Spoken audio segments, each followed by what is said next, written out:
All right. Good evening, everyone. Please, if you can hear me, just say something, please.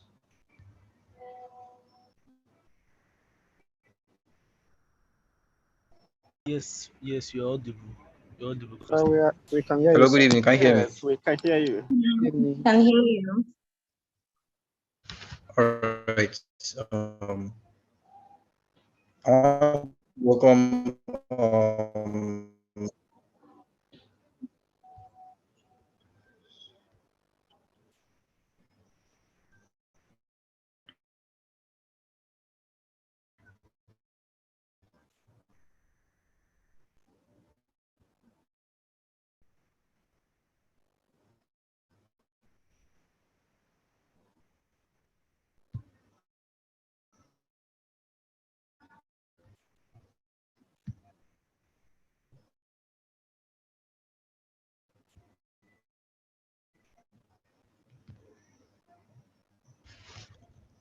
All right. I want to welcome all of us to today's session, today's program, Naija Digital-Pharma series, the volume 1.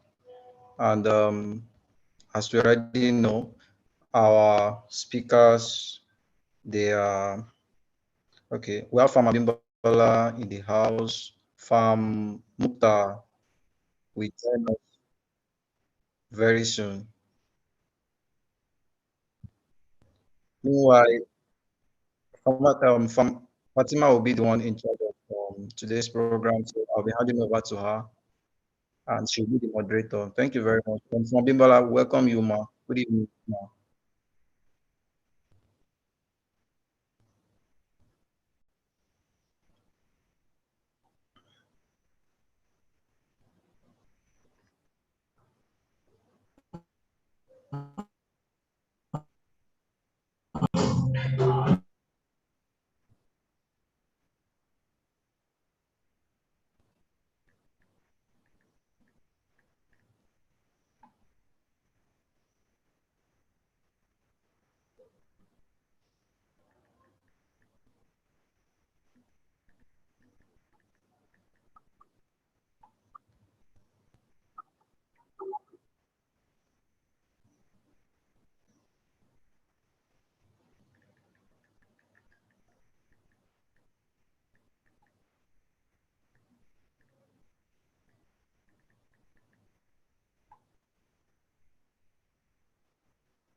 Farm Fatima, are you there?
All right. Farm Fatima is actually in a noisy place, so I will be introducing our first speaker for today, pharmacist Abimbola.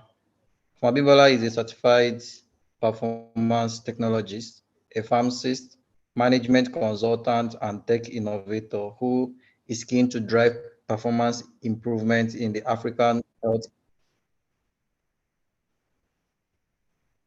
He's the founder and CEO of Advantage Health Africa, powering my pharmacy, a franchise pharmacy in Pharmacy Resource Center, My Medicine, a tech-enabled last-mile access to medication, My Advantage health affordability solution via a community as a service, as well as pharmaceutical sales and marketing venture, Advantage Pharma. She previously led operations as COO of the Tony Elumelu Foundation, was a consultant at financial institutions, training center, and at Essential. She has consulted for the World Bank, AAIN, AFDB, IFC, Master Trainer, Corporate Government for Bank Directors, and facilitates strategy, corporate governance, personal development, and other organizational design modules for Institute of Directors and etc. She serves on the board of Hallmark HMO as an independent director, trustee of the Safe Medicines Foundation, and is an alumnus of the African Women Entrepreneurship Cooperative, Cascado, as well as the Joseph Business School, Nigeria, where she emerged the valedictorian of the Pioneer Set in 2021. She currently serves as the Public Relations Officer of the Healthcare Federation of Nigeria, a coalition of private healthcare sector stakeholders in Nigeria, poised to improve the Nigerian healthcare sector through policy reform and advocacy. She is a winner, Bayer Foundation Women Empowerment Award 2021, a recipient of the Google Black Founders Fund, winner of the popular vote for Why Naija Person of the Year 2021, the JBS Global Entrepreneur of the Year 2022, the Making More Health by Ashoka and Boringa in Pelham 2022. 2022 top 20 of the African Business Heroes by Jack Ma Foundation, as well as the Investing in Innovation I3 Africa 2022 cohort. Farm Abimbola mentors for WIMBs, WIMBs, Women in Business, and Google Startup Program as a CSR of Advantage Health Africa. She designed and serves as Program Director of the Pharmacist Leadership Stimulant Program, the PLSP.com, which promotes career stabilization and skill development for young pharmacists. Currently in its fifth year with over 500 pharmacists as participants so far. Let's welcome Sam Abimbola with a standing ovation. Let's all welcome Abimbola into the house. Good evening, Ma. You're Hello, everyone. Good evening. welcome, Ma. Good evening. Thank you so much. I'm glad to be here. I'm honored by the invitation, and thank you all for tuning in early. Right. As you heard, my name is Abimbola Adibakin, and I'm going to share a few thoughts I have on the e-pharmacy practice. Could you enable me share my slides, please? The host needs to enable me. So when you've done so, let me know. Okay, so I've just been reading a bit about the people who are here in the audience. Some of you are joining from Bayelsa, from Abuja, from my alma mater, University of Lagos. Happy to see you here. Who else? Who else is in the room? When you get into a place, I think it's good practice for you to introduce yourself. So don't just hang in there. anonymous, no video, nothing showing. Introduce yourself in the chat room, okay? Introduce yourself. So please enable me to share my slides. I'm waiting.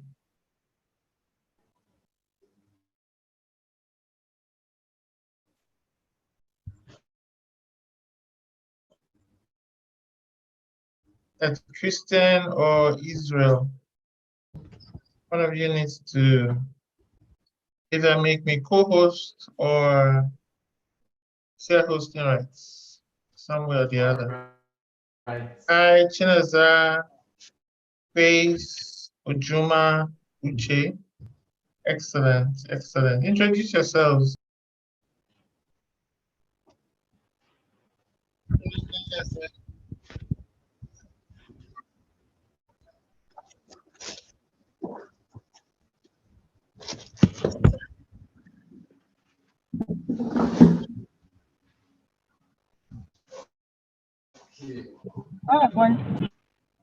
Okay, can you all hear me?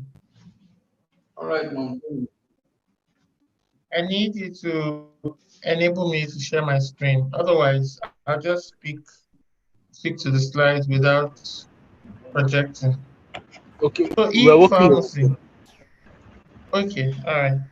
E-pharmacy. One of the things that I have realized is that, just to save time, I'm going to start. One of the things I've realized is that Nigeria, as a huge, huge country, is underserving its people. Not just in healthcare, we're underserving in many areas. We over rely also on importation, and we need more services to make sure life is more humane. So you're not begging for things that are normal or standard. And one of those things that we find people, craving for, begging for, is healthcare, access to healthcare. When you even have access where it's available, sometimes it's exorbitant prices or real high cost that you can't afford, or the manner of payment is so steep and so sharp that even though you can afford it, it's not done in a manner that is gentle or convenient for your pocket or for your cash flow. And then when you can even afford it, when it's available, when it's accessible, sometimes it's poor quality. So we need to be mindful of all these three in all the solutions that we talk about when we're talking about healthcare access. So it's access, it's affordability, and its quality. Those are three things that must be on your mind whenever you are innovating for healthcare.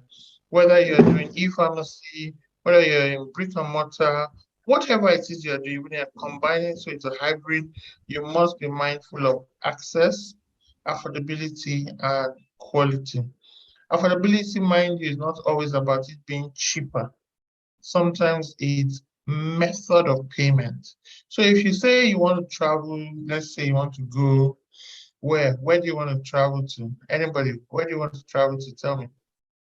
Within the next 2, 3 years, where do you want to travel to? Are you with me? UK. All right, great. So Unzelu, you've got your visa, you've got your destination clear.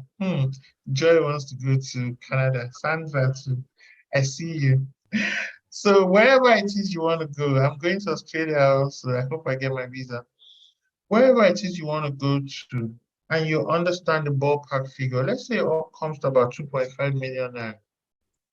Many of us don't have 2.5 million naira in our pockets right now. If you check me, shake me, and all that, do I have 2.5 million? I probably don't. But I might be able to have, let's say, 150 or so. So you plan it. And it's okay with some method of payment. What if I drop 150 every month, put it somewhere? If it's interest yielding, all the better. Or I secure the ticket and I enter into a payment scheme where the ticket is bought, let's say by Wakana. I'm not advertising for Wakana, I'm just using an example. Then I pay small, small. So I pay Wakana. Of course, they will charge me an interest, but it's an interest that I really don't feel because I'll be paying that fixed 150, 150, 150 for a certain number of months. And I have my ticket and I'm able to go probably with the hotel booked in and transportation and all of that. These are methods of affordability. So you can see it's not cheaper, it's just better affordable for me because they've broken the payments into small, small chunks. These are the ways that we can innovate in healthcare. It's simple ways that are being used in other sectors, hospitality, entertainment, food, and so on. So why can't we use them in healthcare? So I want you to begin to think like that. Begin to think like other sectors are thinking. So one way that we saw when we saw a gap in healthcare was that we have such a vast, population, over 200 million people, being served by fewer than 5,000 pharmacies. It's almost ridiculous because that means that where a country like ours needs almost 200,000 pharmacies, it's managing with 5,000. You get the difference? 5,000 instead of 200,000. So the gap is huge. And we thought, even if we double the number of pharmacies and double it every year, we won't get there. 5 will become 10, 10 become 20, 20 become 40, 40 becomes 80. We're still far away from there. Because even the population is growing. By year 2030, 2040, it is believed that Nigeria will be the third largest population in the world by 2040. So more people will be in this space we call our country. So we must be creative in how, how we address the need. Okay, I can share my slides now. Thank you.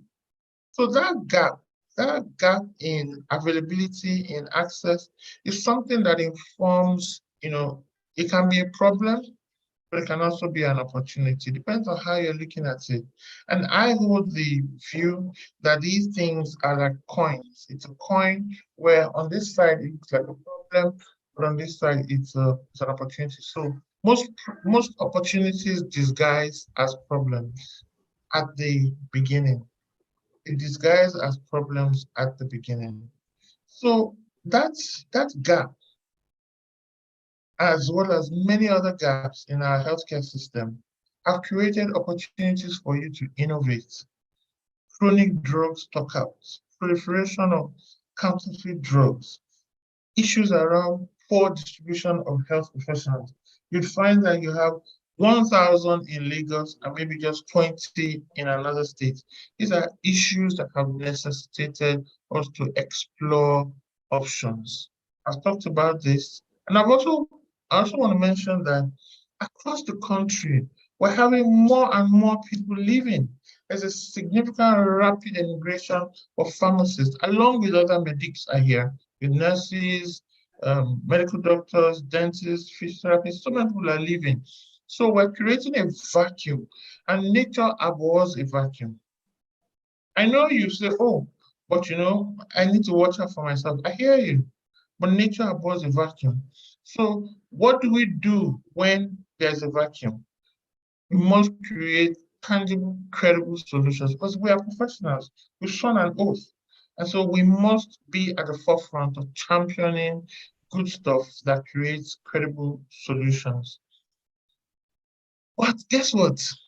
We're at such a good time in history where teleconsultation is taking a lot of appreciation. It's been appreciated, especially since COVID.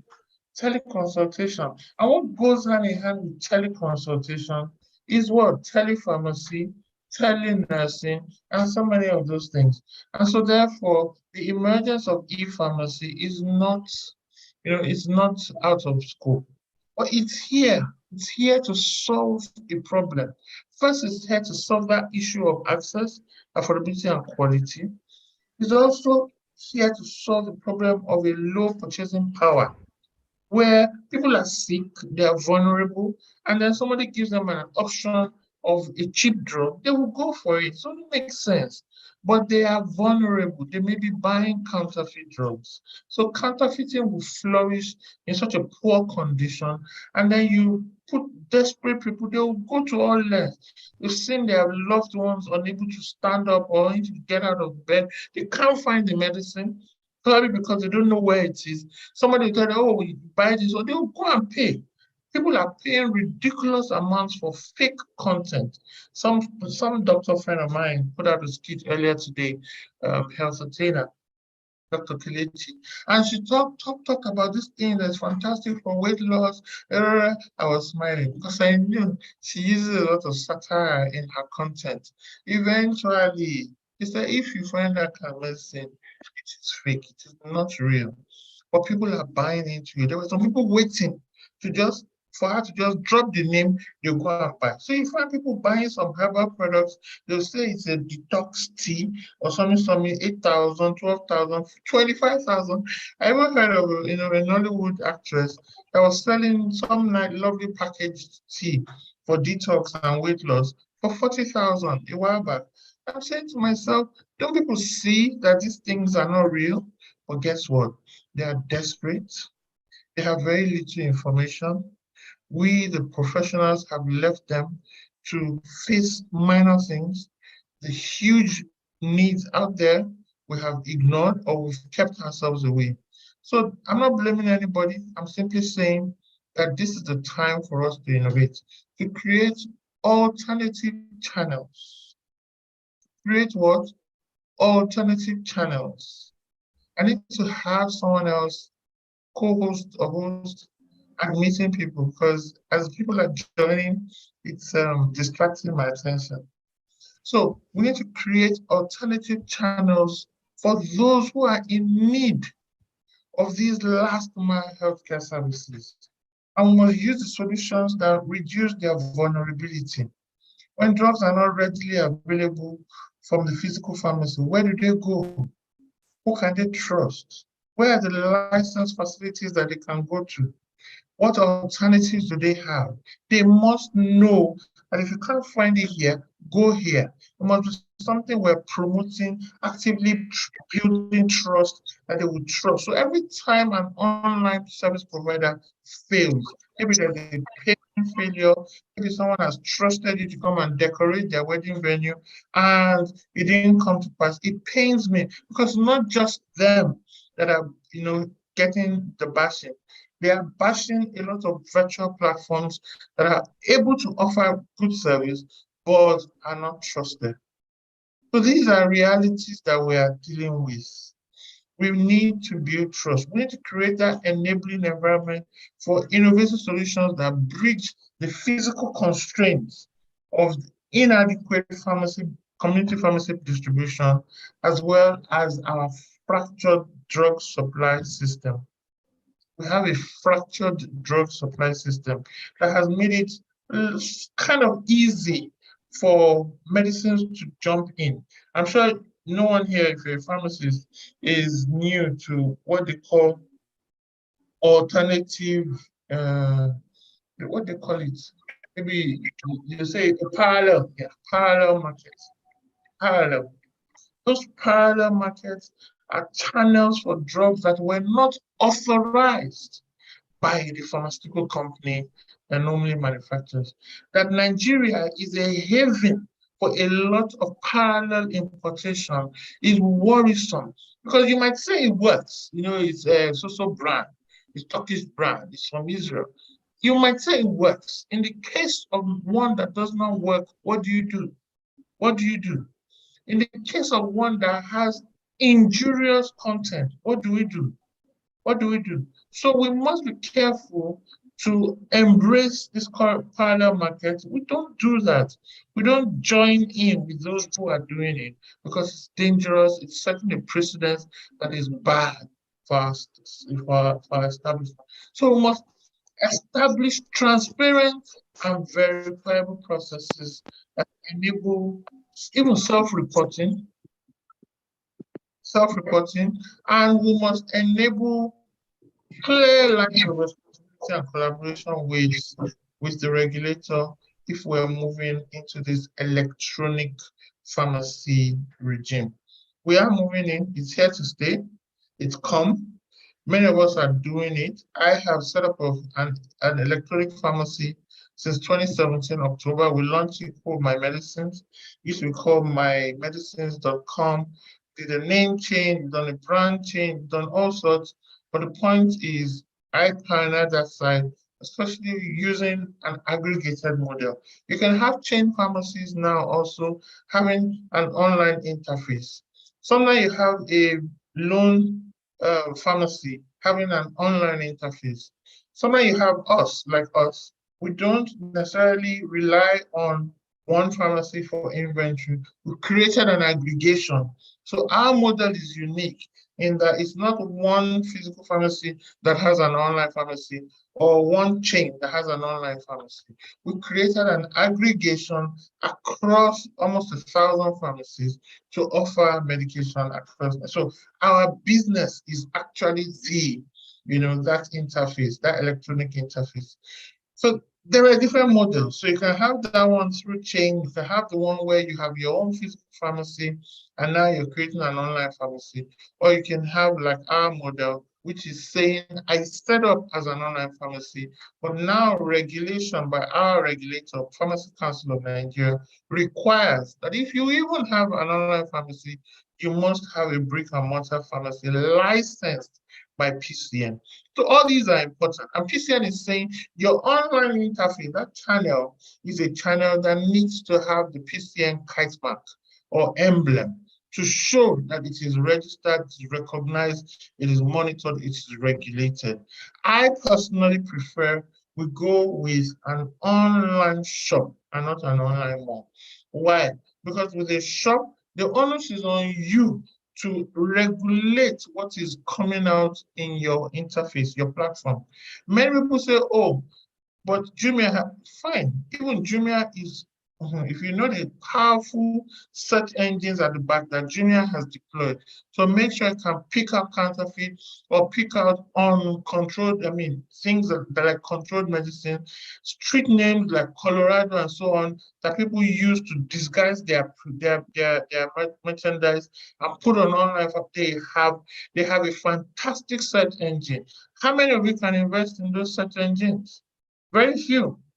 Many people that I know that are deploying online pharmacy, you don't have the wherewithal to do it. So if you're going to do it, make sure you build it properly. You put in place checks and balances that ensure that merchants do not come and sit on your platform and sell counterfeit drugs or sell controlled drugs and call it Panad.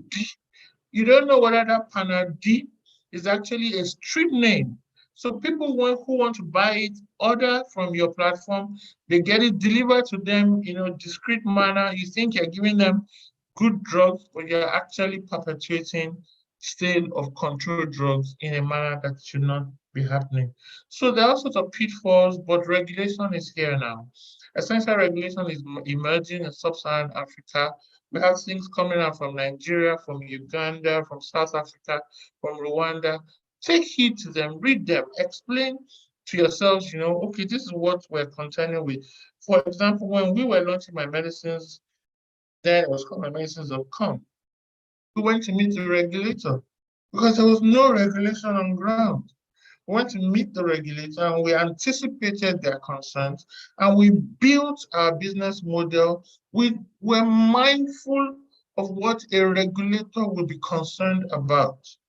Because there was no regulation then to say don't do, we were able to go ahead, but now there's regulation. So you must build to at least minimum standards of the regulation or build even above the regulation.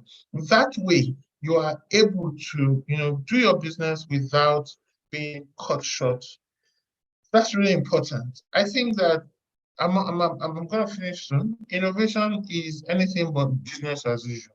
This is not business as usual. This is not, oh, we must make money here. No, this is not it. This is about you using e-pharmacy to serve the public health concerns. Concerns around availability of what they need so that they're not dying needlessly. We have people who are dying from simple medicines that would have prevented blood loss at the point of childbirth, medicines that we take for granted in Lagos, but they are probably in Kogi and don't have real access. So we're talking about creating access. We're talking about people who have,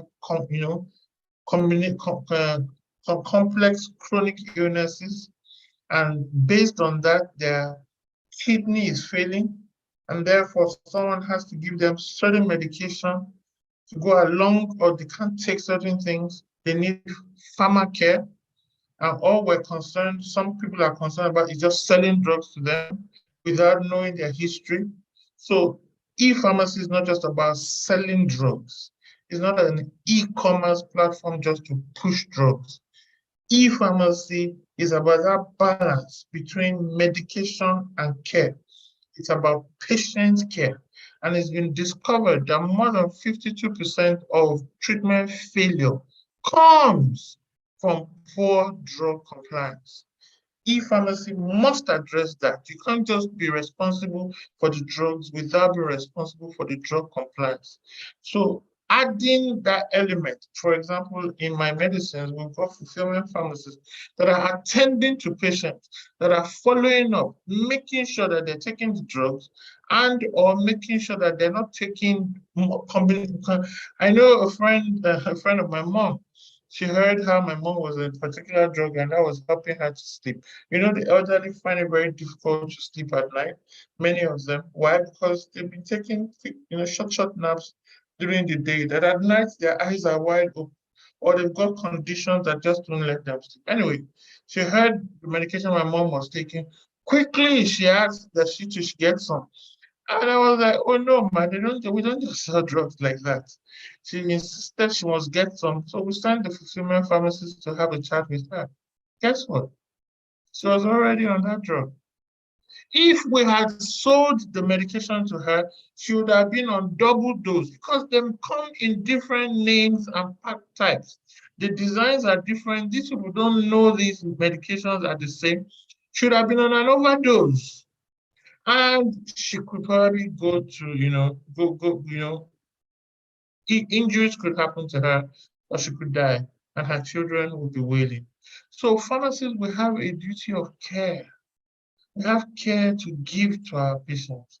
Whether you're running an online pharmacy or not, you must know that as the professional, the superintendent pharmacist responsible for that online channel.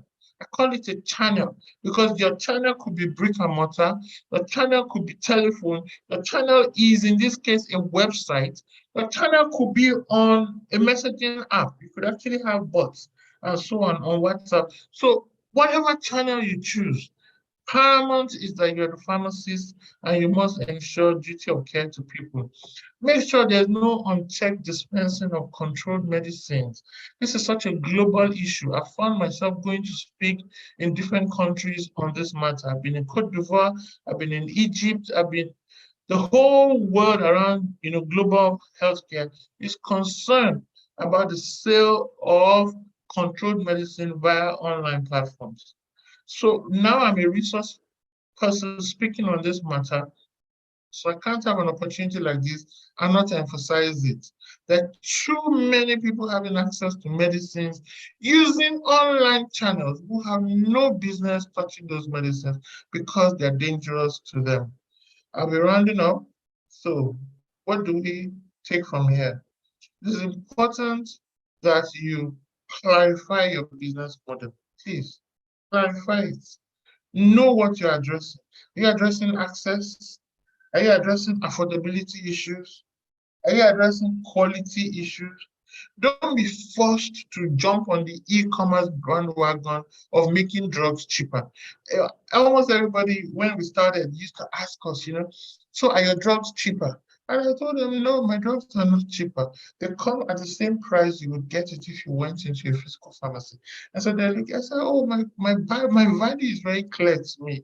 So we're not making drugs cheaper. In fact, I have no business, no interest whatsoever, no appetite to make drugs cheaper because already they are at a price that is not sustainable. Many pharmaceutical companies in Europe and so on do not bring real drugs that will help us into Africa. They'd rather go and sell it in America where they can afford to buy it at a higher price, depriving markets like ours, low income, medium income markets of such drugs because they say, oh, you people can't afford it. And then we're now saying we want drugs cheaper.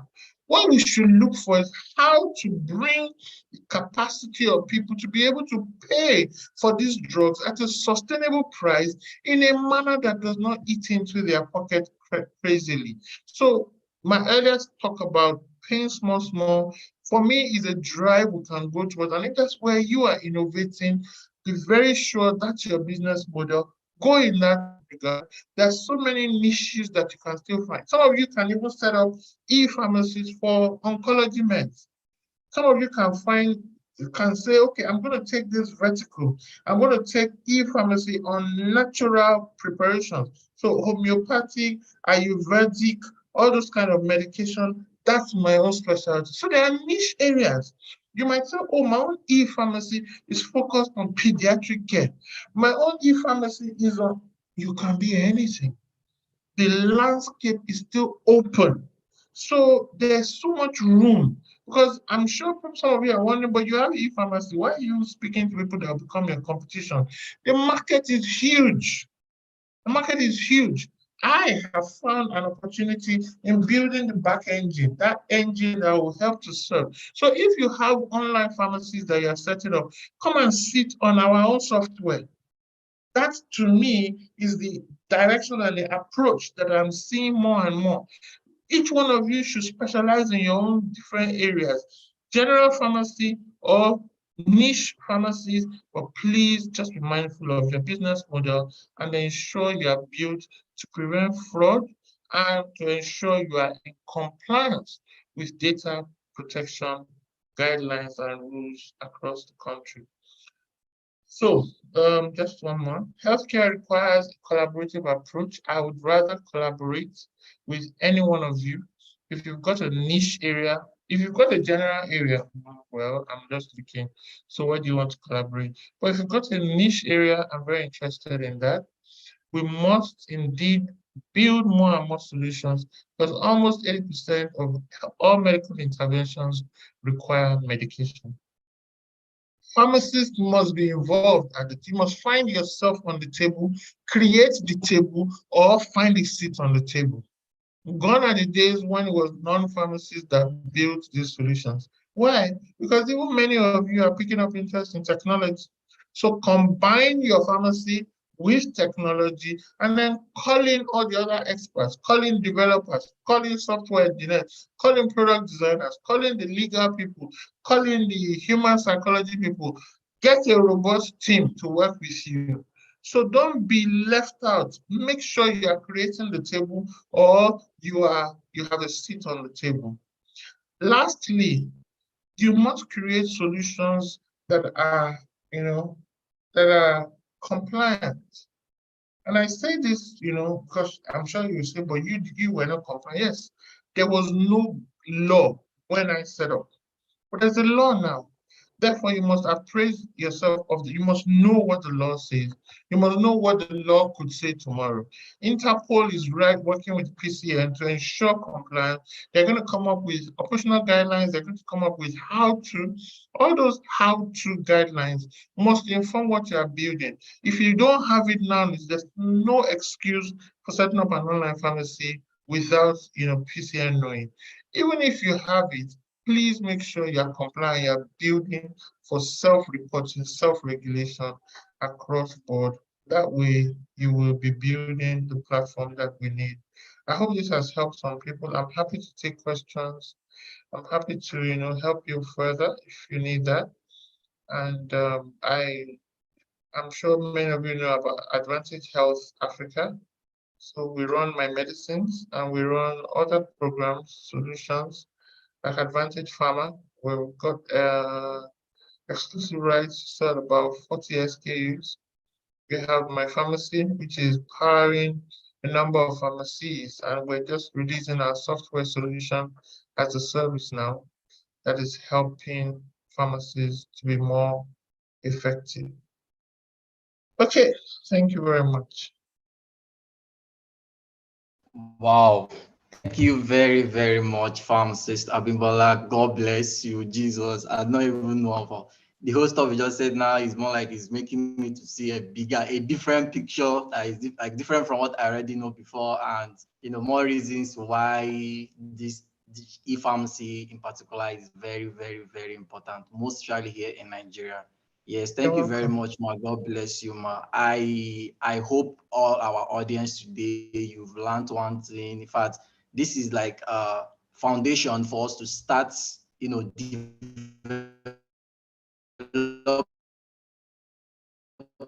the Indian on e-pharmacy. Thank you very much for the support. Thank you. Thank you very much for being here, honoring our invite. I will, open the you okay. Thank you so much, mom. This Mukta is actually here. Mommy, I don't know. Okay, I know. Should we go with your question, or maybe at the end we'll round everything up, ma'am? If you are not too busy, ma'am. You can go with my questions. I don't mind. All right. Farm Mukta, please just give us like 10 minutes so that we'll attend. I'll do the question and answer session for the first speaker. Thank you very much, sir. Please, you can start sending your question at the message box. Yes, and I will also be reading the one from our YouTube channel.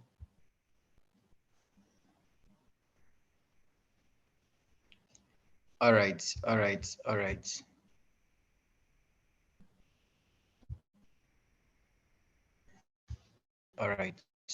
Can I go ahead to answer the question? Someone says, Okay. is it correct? Yes, ma. Yes, ma. Okay, I've left it. Let me just go back.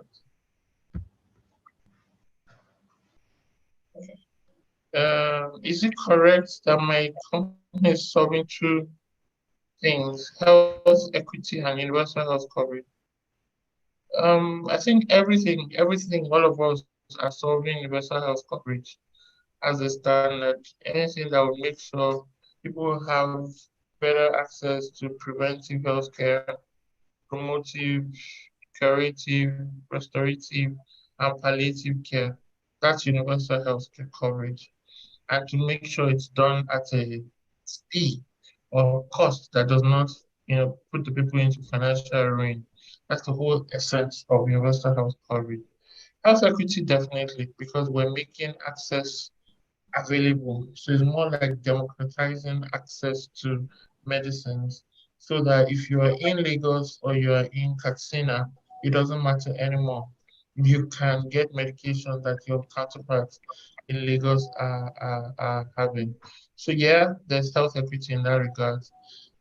There are other components of health equity, of course, but no one person, no one solution can address all of the aspects. You just find out what does your solution bring value to. So we know ours brings value to issues of access, issues of making it more affordable, and then issues around quality. I hope that helps with your question. All right. What do you think of? Okay. Someone And said, another do you need question special here. What skills? do you, okay. I see a question from Bessie Egard that do you need special skills to go into digital pharmacy? Well, digital pharmacy is a broad area. There's a technical aspect, there's a business development aspect, there's a monitoring, the data management. So you need skills, broad skills. You need to know pharmacy if you are the pharmacist, but you can also acquire or buy those skills, meaning you can hire people, you can partner with people, or you yourself can develop some of those skills. So running it as a business, of course, you need business development skills. You need to know how to manage people, manage resources, manage budgets, and so on. So financial management.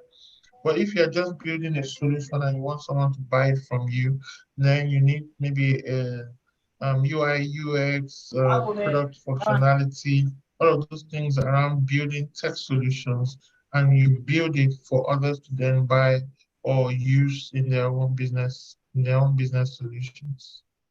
Okay. Yeah, The other so one there are is what do you think? Yeah, what do you think about making health cards allowing? I don't know if what this do I think question about is making? health allowing. Allowing. Yes, health cards, health cards. Okay, allowing to cover basic. Sorry, I'm just trying to read this properly. Okay, what do you think about making health cards, allowing to cover basic medical acts? I'm not sure exactly, but what I understand by health cards are tokens that you can admit, give it to people, and based on the card, you can have access. It's simply a way of monetizing healthcare, or tokenizing it, so that you can say, oh, with this card, you have access to at least a doctor's visit, access to medicines for maybe 5 conditions like malaria, and then you can maybe get a follow-up. Sure, you just put healthcare into a small, nice box and you put it into a card. So if that's the solution you mean, why not? We need so many solutions. Nigeria needs so many solutions. You might find your market in people who want to buy those cards and then give to others, or they want to have you keep it in their wallet for any day they need. That's something that is like money they're carrying in their pockets already, and it reduces out of pocket payments. Anything that will reduce out of pocket payments, I'm all for it. So if that's your question, Olaiwola, I'm all for it. Yeah, Koreele, please, please, as a young pharmacist that does not own a physical premises, what do you advise we do if one wants to venture into e-pharmacy? oh, you partner, why not? Partner with those who own physical pharmacies. You tell them you will help to run if you've got the skills. You will help them run that channel. They've got a physical pharmacy. They've got the license. You have the digital pharmacy. You've got the skills. Why don't you go and partner? You don't necessarily have to set up your own physical pharmacy. And like I told you, there are thousands of pharmacies. I'm sure not all of them are interested in having an online pharmacy. So partnering for me is the route to take. Yeah, this one says if there is an internship opportunity for me at Advantage Health Africa, I'm very much interested. Okay. Please Next. write an email to hr@advantagehealthafrica.com. All right. All right, from our YouTube channel, this there's a question: how can we handle e-pharmacy in terms of supplies? Sorry, I didn't How hear that. can Can we you repeat? how can we handle e-pharmacy in terms of drug supplies? I don't know I'm not quite what sure you what that mean. question means. Do you want to be a I think supplier? So that if you want to be a supplier of e-farm, so you want to be a supplier, meaning you want to be a business offering medical supplies or pharmaceuticals to another business. It's a B2B. So that's an e-pharmacy that's B2B. The one I described all the while was B2C, where C is consumers. So if you want to have a B2B, meaning you want to be like the drugstore of this world, or the shelf life of this world, the first thing is find your niche, find your need that you're solving. Are you trying to solve for all sorts of drugs like a wholesaler, a general wholesaler, or you want to be a supplier of a niche set of products, like I mentioned earlier, oncology meds or medicines for from a certain distributor? Whatever it is, develop your business model and think, if I was a physical pharmacy wholesaling versus an e-pharmacy wholesaling, what are the differences? How can I leverage technology? So you need to maybe undershadow companies that are already doing B2B e-pharmacy. all Okay. right. Okay. Edma, please, how effective is e-pharmacy in relation to monitoring and evaluation of counterfeit drugs? So And that counterfeit drugs are stored somewhere, they are picked up from somewhere, they are dispensed somehow. Anyone who runs an e-pharmacy must have control over drug dispensing, meaning you know where it's stored, you know where it's taken from, you know how it's dispensed. So the same duty of care, if you had a physical pharmacy and you had medicines you were checking and there are ways to control counterfeit, must be put in place for the e-pharmacy. All the processes for checking drug process, drug, drug integrity. So is the labeling correct? Is the packing correct? Is the date correct? Is it from a credible source? All of those things. You're not absolved of such responsibilities because you're running an e-pharmacy, which is why I remember during my presentation, I told you that I personally prefer an online shop to an online mall. With a mall, you more or less said it's the responsibility of those merchants that are sitting on your platform. I'm wary of that for medicine because it's not like shoe, it's not like electronics. It's drug that once consumed is in the body and all the pharmacodynamics and pharmacokinetics begins to happen. So please, counterfeiting of drugs can be checked when professionals are more careful and put in place the right processes. Same way with monitoring and evaluation. In fact, one of the things I talked to PCN about when I went and said I wanted to launch, they were concerned about prescriptions, that how will we check for, correct prescriptions are signatures. I said, well, right now in the physical pharmacy, there's no way they're checking. Pharmacists usually just get prescriptions and they dispense. Is there any database right now for the signatures or the identities of prescribers? No. So it doesn't differ with e-pharmacy, but we must set it up. And I think that even with e-pharmacy, we're in a better position to track and quickly integrate e-pharmacy practices with a national database of prescribers. So there's a handshake through APIs, and that way we can indeed know better, faster, who is prescribing and who is bringing a fake prescription. So I think that e-pharmacy is actually a precedent to a national database for prescribers and prescriptions. And that way we're better as a country. But it's a long discussion. All right. Yeah, so Yeah, this is HR going to be at our last Advantage Health question. Africa. All right. This is going to be our last question for today so that our second speaker can take over. The last question is what are the procedures I mean okay. What are the procedures for a pharmacist to start or venture into e-pharmacy? I think I've mentioned this. First of all, is to understand what problem you want to solve, and then check the pharmacy guidelines, sorry, the rules from PCM. They've talked about multiple things. I think that if you read the guidelines, it talks about you getting a license from uh, from PCN. It talks about superintendent pharmacist needs to be on ground. Talked about you must have, let me see, you must make sure even you keep a poison book, yeah, even though it's electronic. You do not promote sale of controlled medicines. So I'd rather you don't deal in controlled medicines if you're running an e-pharmacy. Um, Prescription drugs are not to be advertised. I think all of the guidelines are available on I'll put a link. Let me put a link to the PCN regulation. So maybe you can read that.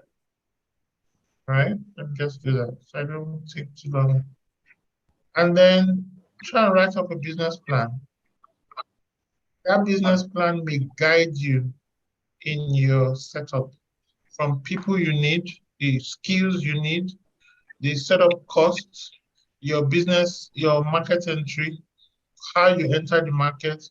Do you begin to sell to individuals or to associations, to groups, to companies, all of those things around business development?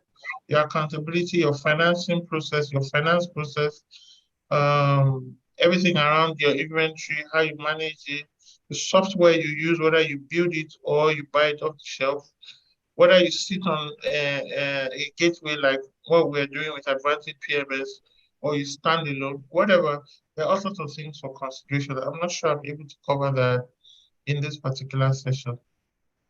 But I wish you well in what you're doing. Thank you very Thank you. much, Pharmacist Abibola. God bless you very much. My I'm very pleasure. sure the audience are blessed and they have a lot to take home today. Thank you very much, ma. God bless you, ma. You're welcome. Yeah, thank you. Yeah. So we welcome our second speaker, pharmacist Mukta. Um, okay.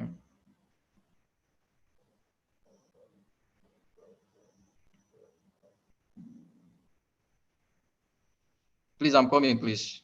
Just give me a minute.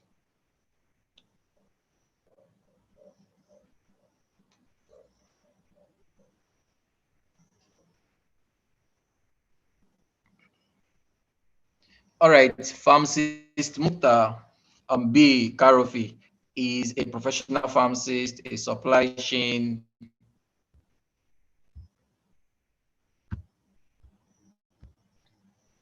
expert with more than 13 years of experience in hospital, community, public health, and administrative practices.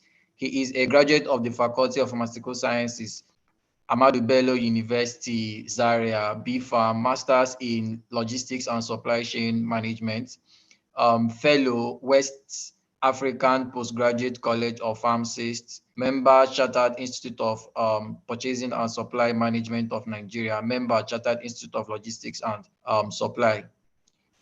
Pharmacist Mukhtar B. Karofi has also obtained certification in Fundamentals of Logistics and Supply Chain Management, McKinsey Forward Program, Pharma and Health Supply Chain Management, Medical Logistics in Pandemics, Supply Chain Risk Resilience in Health and Resilience in Healthcare, as well as Leadership and Management in Health and the Nigerian Institute of Management Chartered. He is a recipient of numerous merit and honor award recognitions and service excellence.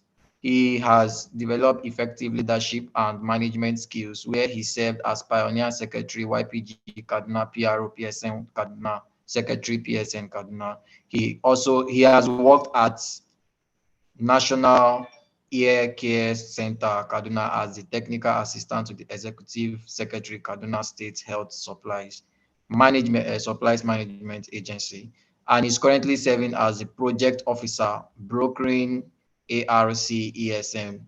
Thank you very much. You are very much welcome, Pharmacist Mukta Bikarofi. We are glad to have you, and we are ready to learn from the word of your knowledge, sir. Thank you very much, sir. You're welcome, sir. Thank you, Christian, for that. Also, thank you, Pharmacist Abimbola. I think I have had some experience with Advantage Pharma. Oh, wow. And they are very reliable. Yes, we have good experience with them. So let me share my screen. I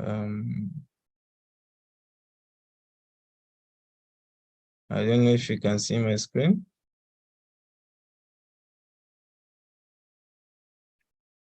Can anybody see my screen?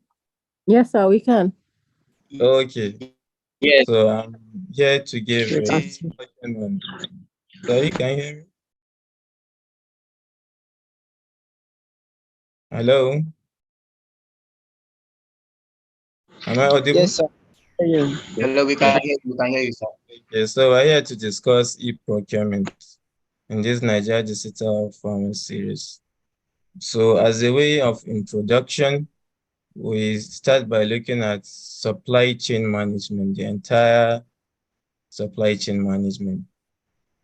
So the supply chain management, it involves the flow of goods, data, finances. From, as you can see in this diagram, it starts from sourcing of raw materials to manufacturing, to distribution, to warehousing, then before it reaches the final consumer, up to the last mile. So also we are going to look at logistics itself. So logistics is that part of the supply chain that deals with efficient flow of the goods and services. It could also be flow of information from the point of consumption to the final consumer. So in every aspect of the supply chain, we have logistics. So as you could see in this diagram, if you can still see it, in transportation, you have logistics. In warehousing, you have logistics. The shipping, you have logistics. Transportation, you have logistics. So logistics is very key to our activities, to our supply chain. So because we are talking about e-procurement, we have to discuss what procurement is, and you can't discuss procurement itself without the supply chain management, because procurement is part of the supply chain management, is key to the supply chain management. So we also look at purchasing and procurement itself. So purchasing simply is the acquisition of goods and services on behalf of the buying entity. So purchasing is mostly transactional activity. It's what we do every day. What you and I do, you could go to a shop or you go to a pharmacy and you purchase drugs or you purchase some items and you pay for them. But procurement is a process which is strategic that involves acquiring of goods, services from external sources through a process or a plan. So basically, purchasing is a subset of this procurement. So you could see the basic differences between procurement and purchasing. Procurement is a strategic process, while purchasing is transactional, just as we discussed. So procurement involves acquiring goods and services, while the purchasing functions associated with buying of goods and services. So procurement involves the steps before, during, and after purchase, while purchasing just involves just purchasing the commodities directly. So you could see in this diagram, this is procurement, which involves sourcing and purchasing. So for you to discuss procurement, you have to also discuss sourcing, because sourcing involves sourcing of the raw materials from reliable suppliers, which include demand analysis. You do market research, you do tendering, you do evaluation, you do supplier selection, you do onboarding of suppliers, you do performance management for suppliers. So basically, the steps involved in procurement: you first identify your need, you do research and source your supplier, you will have your supplier list after sourcing the suppliers. Then you issue requests for quotation or request for proposal, whereby the suppliers will revert back to you and send in their quotations. Then you evaluate the quotations sent by the suppliers. You try to negotiate contracts with the suppliers where you receive your product. Then you perform quality checks, and you have to analyze. You should also identify KPIs that you could analyze once these products are received. From there, you can build your relationship with your suppliers.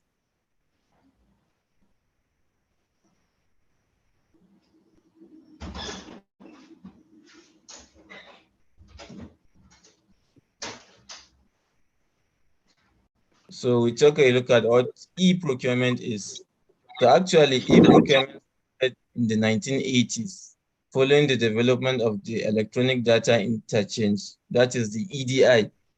The EDI is basically an electronic interchange of business information, whereby you have a company that sends information to another company, but it's done electronically, unlike the manual system.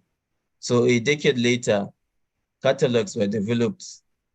So catalogs are just your online library where you have companies, you have their product lists, you have what they have available. So you could just go into it, and once you have access to it, you could look at all those products and then you select what you want. So over the past decades, e-procurement has slowly developed, but is now widely considered to be the best practice for procurement departments globally. So e-procurement is here to stay. In fact, digitalization in pharmacy has really come to stay. So it's something that we really have, it's an innovation that we really should take close to our chests. So basically, e-procurement means electronic procurement or supplier exchange. It's just as we discussed digitalization of the whole procurement process. It involves the purchase and sale of goods, supplies, and services over the internet or the internal network. So we also have to look at how this e-procurement works. So e-procurement